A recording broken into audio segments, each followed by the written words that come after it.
ओं सर्वमंगलमंगल्ये शिवे सर्वार्थसाधिके शरण्ये त्र्यंबके गौरी नारायणी नमोस्तुते। सृष्टिस्थिति विनाशानां शक्तिभूते सनातनी गुणाश्रय गुणमये नारायणी नमोस्तुते। जय बड़ मायर जय, जय महादेवी महामायर जय। प्रत्येकेर जीवन सुंदर होक, आनंदमय होक, प्रत्येके खुशिते शांतिते एवं आनंदे थाकुन एवं प्रत्येके दूधे भाते थाकुन। श्री श्री पद्मावती मा एवं बड़ माয়ের निकटे प्रार्थना करी। যার যে কারণে এসেছি এই ভিডিওতে তা হলো এই আষাঢ় মাস কেমন যাবে। এই আষাঢ় মাস কেমন যাবে বলতে গিয়ে মেষ রাশি, বৃষ রাশি, মিথুন রাশি, আপনার কর্কট রাশি এগুলো তো হয়েইছে, সঙ্গে সিংহ রাশি এবং কন্যা রাশিও হয়ে গেছে। আজকে আসছি তুলা রাশি। এই তুলা রাশির জাতক জাতিকাদের এই আষাঢ় মাস কেমন যাবে। প্রত্যেকটি মানুষই আশা করেন যে এই সপ্তাহে হয়নি, কালকে আগামী সপ্তাহে নিশ্চয়ই হবে, আজকে হয়নি আগামীকাল নিশ্চয়ই হবে, আগামীকাল থেকে নিশ্চয়ই ভালো যাবে। আচ্ছা, আর একটা ব্যাপার হচ্ছে গিয়ে আমরা এটাও ভাবি যে এই মাসটা ভালো হয়নি তো আগামী মাস ভালো যাবে, কারণ রবি একটা বিরাট ফ্যাক্টর। প্রতি মাসেই রবি কিন্তু ঘর চেঞ্জ করে, 30 দিন প্রত্যেক দিন 1 ডিগ্রি করে এগোয়। সেই ক্ষেত্রে আমরা দেখে নেব কোন গ্রহ কোন জায়গায় আছে। তার আগে এই রাশির জাতক জাতিকাদের উদ্দেশ্যে 2-4টে কথা তো বলতেই হয়। আষাঢ় মাসে জন্ম মাস, এরকম তো অনেকেরই আছে যে তুলা রাশি কিন্তু আষাঢ় মাসে জন্ম। এই আষাঢ় মাসে যদি জন্ম হয় তাহলে সেই জাতক বা জাতিকা বহুভাষী হবেন, প্রমোদপ্রিয়, গুরুবৎসল, প্রমত্ত, বহুব্যয়ী এবং মন্দাগ্নি পীড়িত হয়ে থাকে। আবার দেখুন এই যে রবি আষাঢ় মাসে কোথায় যায়, আমরা রবি অনুযায়ী কিন্তু মাস চিনতে পারি কোন মাসে জন্ম। একদম বৈশাখ মাস হচ্ছে মেষ, তারপরে বাঁ দিক দিয়ে আসবেন বৃষ রাশি হচ্ছে জ্যৈষ্ঠ মাস, তাহলে আষাঢ় মাস হচ্ছে গিয়ে আমাদের মিথুন রাশিতে যাদের রবি থাকবে তাদের হচ্ছে আষাঢ় মাসে জন্ম। তো এই গুরু এবং রবি শুদ্ধির ব্যাপারটা কিন্তু একটা ফ্যাক্টর, যে রবি আপনার ভালো কি না। তো বলছে মেষ, সিংহ, কন্যা, মকর রাশির রবি শুদ্ধি 12 তারিখ, আষাঢ় মাসের 12 তারিখের পর 4:33 পলের পরে মেষ, বৃষ, সিংহ, কন্যা, তুলা ও মকর, কুম্ভ রাশির রবি শুদ্ধি। তাহলে রবি আপনার ভালো ফল দেবে, এটা আমরা একটা নিশ্চিত হতে পারলাম। এরপরে গুরু হচ্ছে বৃহস্পতি। সেই বৃহস্পতি গুরু সে কেমন আমাদের ফলদান করবে। বৃষ, সিংহ, তুলা, ধনু ও কুম্ভ রাশির গুরু শুদ্ধি, অর্থাৎ বৃহস্পতি এই রাশির জাতক জাতিকাদের ভালো ফল দেবে। তাহলে ভালো ফল দেবে, আরও তো অন্যান্য গ্রহ আছে, কারা কারা ভালো ফল দেবে সেটা জেনে নিই। পাঁচটি গ্রহ আপনাদের এই মাসটাতে কামাল করে দিতে পারে। নির্ভর করছে, আপনাদের কিছু বলার আগেই আমি মুখ বন্ধ করে দেবো। সেটি হচ্ছে গিয়ে আপনাদের শিক্ষার দরজা খুলে যাবে এই কথাটা শুনলে, যেটা শুনে থাকেন। নিজের জন্মকুণ্ডলিতে এই যে 5টা গ্রহের কথা বলবো বা অন্যান্য গ্রহ তারা কেমন অবস্থায় আপনার রাশিচক্রে আছে সেটা তো আমার জানা নেই। আমি গোচর বিচার করছি। এই গোচর বিচারের পক্ষে গোচর বিচার করে তাহলে আমাদের কি লাভ হবে যদি না মেলে। ব্যাপারটা হচ্ছে এরকম যে প্রথমে আমরা আমাদের জন্মকুণ্ডলী বিচার করব, দেখব কোন গ্রহ কোথায় বসে আছে, তার সেই পরিপ্রেক্ষিত আমরা জানব, মহাদর্শ অন্তর্দশ জানব সে কী বলতে চাইছে। সেটা যে বলতে চাইছে সেটা যদি এখানে দেখা যায় গোচরে হচ্ছে, অশুভ হলে অশুভ, শুভ হলে শুভ। কারো চাকরির যোগ থাকতে পারে, বিয়ের যোগ থাকতে পারে, সন্তানের যোগ থাকতে পারে, বিদেশে যাওয়ার যোগ থাকতে পারে, ভালো আরও অনেক অনেক কিছু, সম্মানের যোগ থাকতে পারে, সফলতার যোগ থাকতে পারে, আর্থিক উন্নতির যোগ থাকতে পারে, এরকম বহু কিছু থাকবে। তাহলে আপনার কোন কোন গ্রহগুলো ভালো দেখুন। প্রথম হচ্ছে এই রাশির যে অধিপতি শুক্র, সে একদম সমসপ্তমে বসে আছে। ঠিক আছে, তাহলে সমসপ্তমে বসে থাকাটা অশুভ হলেও দৃষ্টিটা আপনাকে দিয়েছে, সেটা কিন্তু ভালো। সব কিছুরই ভালো মন্দ আছে, কম আর বেশি। সেটা আপনার জন্মকুণ্ডলিতে কেমনভাবে আছে সেটা যেমন দেখব। এরপরে যেটা দেখব হচ্ছে গিয়ে মঙ্গল দ্বিতীয় পতি এবং সপ্তম পতি সে বসে আছে একাদশভাবে। তাহলে আর্থিক উন্নতির ব্যাপারটা আসবে, সবগুলোই বিচার করব, বলে দিচ্ছি আগের থেকে। এরপর হচ্ছে রবি, যে রবি ভাগ্যভাবে বসে আছে, সে একাদশপতি ভাগ্যে বসে আছে। তাহলে ভাগ্য এবং একাদশ সফলতা আপনার জীবনে আসবে, সম্মান বৃদ্ধির যোগ আছে। এরপরে হচ্ছে বুধ নিজের ঘরে বসে আছে, সে দ্বাদশপতি হতে পারে, কিন্তু ভাগ্যপতি হিসাবে আপনাকে কিন্তু অনেক কিছু দিয়ে যাবে, যদিনই থাকুক, সময় বড় অল্প। বৃহস্পতি, সে তো 1 বছর থাকবে, মাঝখানে কর্কট রাশিতে আসবে, চলে যাবে। সেও আপনাকে এই ভাগ্যভাবে, কারণ আমাদের মানে রাশিচক্রের ভাগ্যভাবের অধিপতিই হচ্ছে গিয়ে বৃহস্পতি। ন্যাচারাল জোডিয়াক অর্থাৎ রাশিচক্র যখন সৃষ্টি হচ্ছে, তার নর্মালভাবে দেখতে গেলে আমাদের ভাগ্যভাবের কারক হচ্ছে বৃহস্পতি। সেই বৃহস্পতি আপনার এখানে আছে, শত্রু ঘরে আছে, কি দেবে না দেবে সেগুলো আলোচনা করব। চলুন এইবারে কিছু কথা বলি। সেগুলো হচ্ছে যে অনুষ্ঠান, আচার অনুষ্ঠানের কিছু দু একটা কথা না বললেই নয়। আষাঢ় মাসে আদ্রা নক্ষত্রে রবি যখন প্রবেশ করবে আদ্রা নক্ষত্রে, তখন কিন্তু অম্বুবচী প্রবৃত্তি অর্থাৎ শুভ আরম্ভ হবে।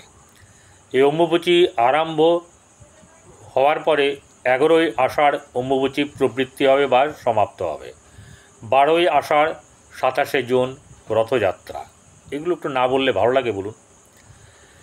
রাশিচক্রের যে শুরু, আগামী আজকে থেকে যে রাশিচক্র শুরু হয়েছে আপনার এই যেটা হচ্ছে গিয়ে আষাঢ় মাস, সে আষাঢ় মাসের রাশিচক্র দেখে নিই একবার। শুক্র বসে আছে মেষ রাশিতে, মিথুনে রবি বৃহস্পতি বুধ, সিংহ রাশিতে মঙ্গল এবং কেতু,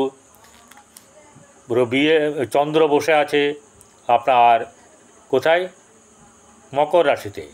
কিন্তু এই মকর রাশি থেকে দুপুর 11টা 10 মিনিটে চলে যাবে হচ্ছে গিয়ে কুম্ভ রাশিতে, তখন পূর্ণ কালসর্প যোগ। এখন যেমন চন্দ্রভঙ্গ কালসর্প, তখন কিন্তু পূর্ণ কালসর্প, এবং এটা নেগেটিভ কালসর্প যোগ, অর্থাৎ অশুভত্ব ব্যাপার কিন্তু আছে।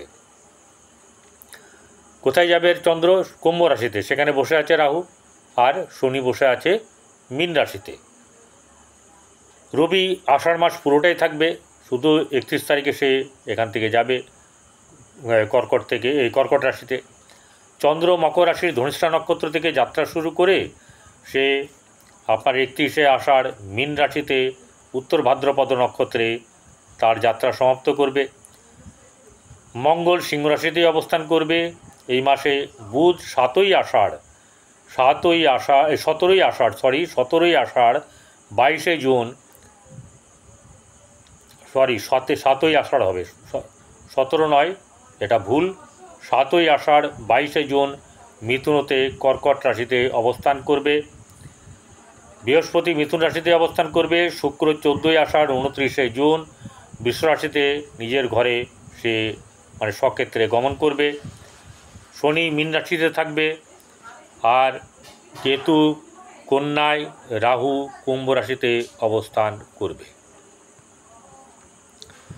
তাহলে তুলা রাশির জাতক জাতিকাদের কেমন যাবে? প্রথম কথা হচ্ছে যে শারীরিক দিক অনেক চাঙ্গা থাকবে, মন মানসিকতা একদম উত্তেজনায় ভরপুর থাকবে, ঠিক আছে।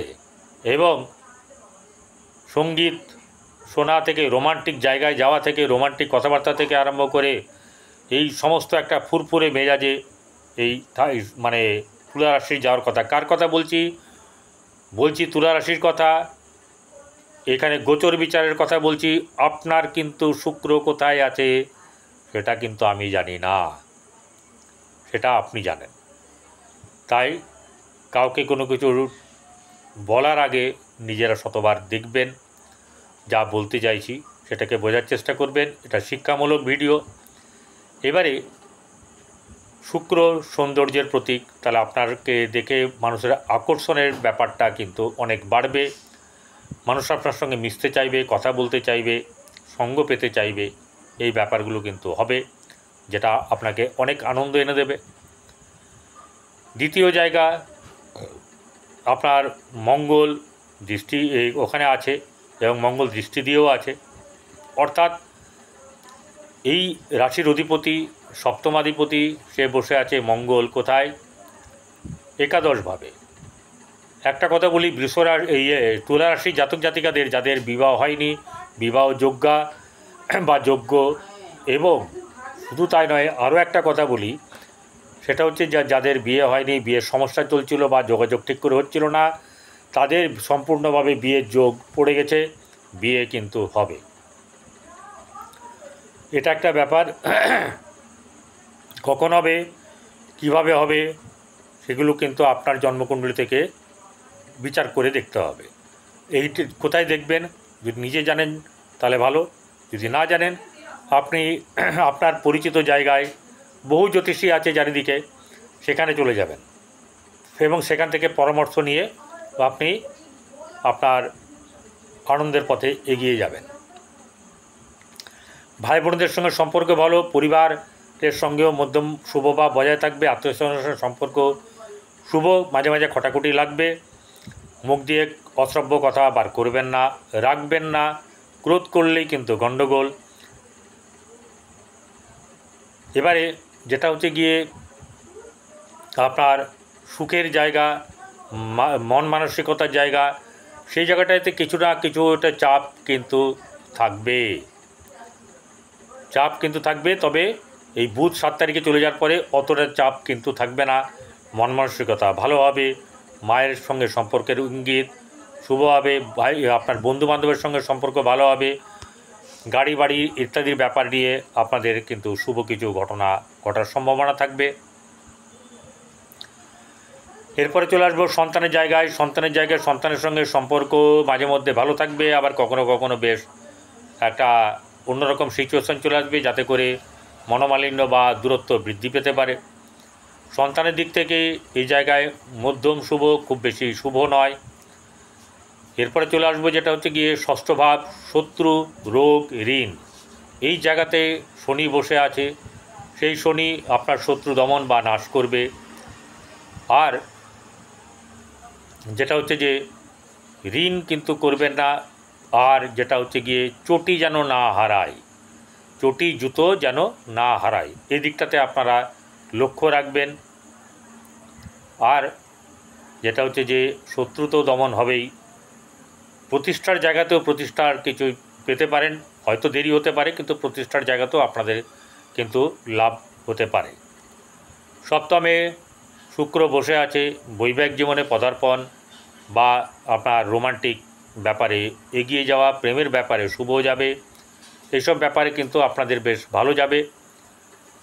এরপর যেটা যে ভাগ্যের ব্যাপার, ভাগ্যস্থানে বসে আছে স্বয়ং ওই ঘরের অধিপতি বুধ। বৃহস্পতি আপনার এই রাশির পক্ষে বৃহস্পতি শুভ গ্রহ নয়, কিন্তু বৃহস্পতি, এখানে একটা কথা বলি, গোচরে কিন্তু ফল আলাদা হয়। আমরা যখন লগ্ন থেকে বিচার করি সেই ফল আলাদা, আর গোচরকালের ফল আলাদা। ভাগ্যভাবে আপনার অনেক লাভ, ধনলাভ এবং ভাগ্য উন্নতির যোগ আছে। সহসা উন্নতি যেমন আছে, তেমনি আপনার আরও একটা ব্যাপার আছে, তা হলো আপনাদের এই ভাগ্যভাব সুনামের সঙ্গে এগিয়ে যাবে, এটা যেমনি হবে। এবারে কর্মস্থানের কিন্তু কর্ম নিয়ে চিন্তার ব্যাপার থাকবে, সফলতা আসবে, কিন্তু চিন্তার কিন্তু বেশ ব্যাপার থাকবে। অর্থাৎ টালমাটাল ব্যাপারও কিন্তু থাকবে, হবে করেও কিন্তু দেরি হতে পারে, কারোর কিন্তু ফট করে লেগে যেতে পারে, কিন্তু বেশিরভাগ ক্ষেত্রে কিন্তু হওয়ার চান্স কম, মানে সময় লাগবে। একাদশে মঙ্গল এবং কেতু বসে, মঙ্গল একাদশে বসে এখানে বসে আছে, ঠিক আছে, সেখানে দ্বিতীয় পতি এবং সপ্তম পতি হয়ে বসে আছে, সেখানের দিক থেকে শুভ, কিন্তু মঙ্গল একাদশে মধ্যম শুভ ফল প্রদান করবে, খুব বেশি করতে পারে না। সাফল্যের জায়গা কিন্তু সেইভাবে খুব বেশি সফলতা নেই। ওই আর্থিক দিকটা, ব্যবসার দিকটায় কিন্তু সফলতা আছে, ব্যবসা বাণিজ্য বৃদ্ধি পাওয়া, এইসব ব্যাপারগুলো কিন্তু হবে। এছাড়া যেটা হচ্ছে গিয়ে দ্বাদশ ভাব, ওখানে শনির দৃষ্টি, বুধ ভাগ্যভাবে বসে আছে, অর্থাৎ অর্থ রোজগার করলেও আপনার অর্থ খরচের ব্যাপারটাও কিন্তু বেশ ভালো থাকবে।